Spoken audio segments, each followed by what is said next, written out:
외국인 보유 한국 부동산 10만 채, 73%는 수도권, 56%는 중국인.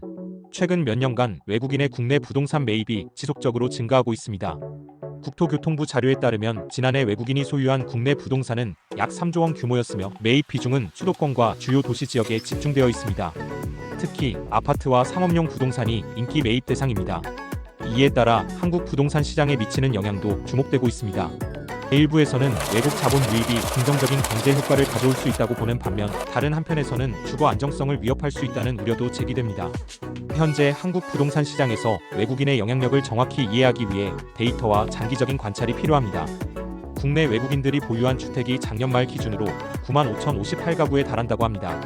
이는 6개월 전보다 3,605가구, 3.9% 증가한 수치입니다. 외국인 주택 보유자는 93,414명으로 이 역시 같은 기간에 3.9% 증가했습니다. 외국인이 보유한 주택은 전체 주택의 0.5%를 차지하고 있으며 이 중 절반 이상인 52,798가구, 55.5%가 중국인 소유입니다. 중국인들이 한국 주택을 사들이는 현상은 최근 더욱 두드러지고 있습니다. 6개월 만에 중국인 보유주택이 2,470가구 증가했고 이는 전체 외국인 보유주택 증가분의 69%를 차지하는 수치입니다. 그 뒤를 이어 미국인이 21,360가구, 22.5%로 두 번째로 많은 주택을 보유하고 있으며 캐나다인 6,225가구, 대만인 3,307가구, 호주인 1,894가구 등의 순으로 뒤따르고 있습니다. 외국인들이 보유한 주택은 대부분 수도권에 집중되어 있습니다. 경기도가 36,755가구, 38.7%로 가장 많고 그 다음은 서울 23,085가구, 24.3%와 인천 9,407가구, 9.9%를 차지합니다. 외국인들이 보유한 주택의 대부분은 공동주택으로 아파트가 55,188가구, 연립 다세대 주택이 28,125가구를 차지하며 단독주택은 8,140가구로 집계됐습니다. 주택을 소유한 외국인들 중 93.4%가 1주택자이며 2주택과 3주택, 4주택 소유자도 각각 4,881명, 586명, 204명으로 확인됐으며 5주택 이상을 보유한 사람은 452명이었습니다. 경기도의 외국인 보유주택은 31,582호로 37.8% 비중입니다. 전국에서 점유 비중이 가장 높습니다. 31개 시군 중에 상위 보유지역 탑4 비중을 살펴보면 부천시 13.3%, 안산시 11.4%, 수원시 8.9%, 평택시 7.4%, 시흥시 7.4% 순서로 48.5%를 차지하고 있습니다. 탑4에는 10년 전부터 외국인 토지 매매 거래가 활성화된 부천시와 다문화 거리로 유명한 안산시가 1위, 2위입니다. 외국인 근로자 거주가 많은 수원, 평택이 뒤를 이었습니다. 시흥시는 5위로 서쪽 인천시, 북쪽 부천시, 남쪽 안산시와 접해 있고 외국인 거주 비율이 높은 지역입니다. 서울의 외국인 보유주택은 21,882호로 26.2% 비중입니다. 경기도 다음으로 점유 비중이 높습니다. 25개구 중에 상위 보유지역 탑4 비중을 살펴보면 강남구 10.4%, 구로구 8.2%, 서초구 7.2%, 용산구 6.9%, 송파구 5.9% 순서로 38.6%를 차지하고 있습니다. 탑4에는 전통적으로 한국계 중국 동포 선호 지역인 구로구와 강남 상구가 포함되어 있습니다.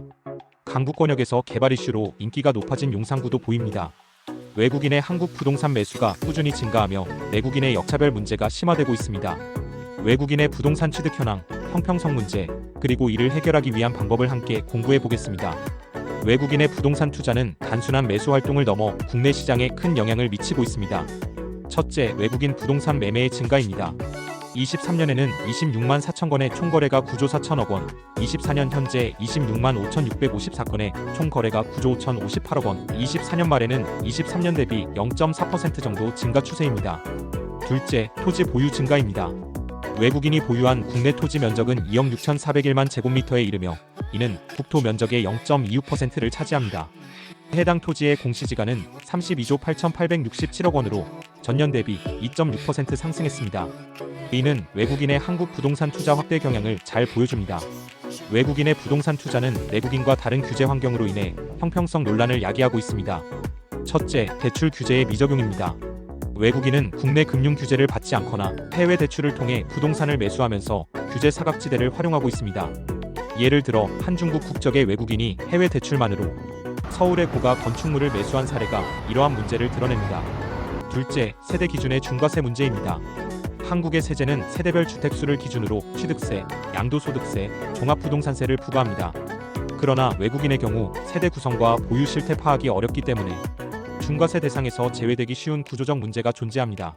셋째, 타국과의 비교입니다. 싱가포르와 캐나다는 외국인의 부동산 투자에 대해 추가 거래세를 부과하는 등 규제를 강화하고 있습니다.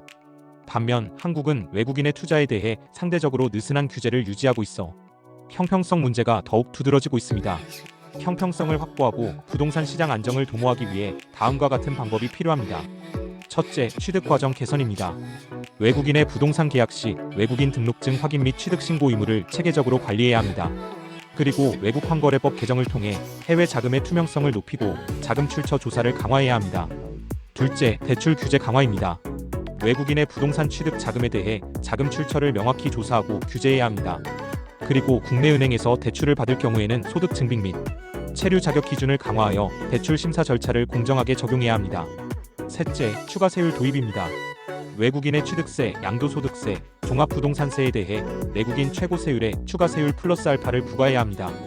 외국인의 국내 부동산 취득은 대부분이 투자나 투기를 위한 것으로 보입니다. 내국인의 경우에 투자나 투기는 엄격하게 규율하고 있는 것에 비해 형평성에 맞지 않다고 보여집니다. 그리고 싱가포르의 추가 취득세 모델을 참고하여 한국 상황에 맞는 추가 세율을 설계해야 합니다. 넷째, 국제법적 검토입니다. 상호주의 원칙에 기반한 외국인 규제 방안을 마련해야 합니다. 굳이 우리나라가 외국인에게 무한대로 관대할 필요는 없다고 봅니다. 상호주의에 입각해서 동등한 대우를 하는 게 맞고 국민 정서에도 바람직해 보입니다. 캐나다와 싱가포르 등의 사례를 분석하여 국내 적용 가능성을 검토할 필요성이 있습니다. 외국인의 부동산 투자가 증가하면서 내국인이 불리한 조건에서 부동산 시장에 참여하게 되는 역차별 문제가 커지고 있습니다. 이를 해결하기 위해 외국인에 대한 규제를 강화하고 형평성을 확보하는 정책이 필요합니다. 추가 세율 도입, 대출 규제 강화, 세대 기준 개선 등 국제 사례를 바탕으로 한 접근은 시장 안정화와 공정성을 동시에 추구할 수 있는 해법이 될 것입니다.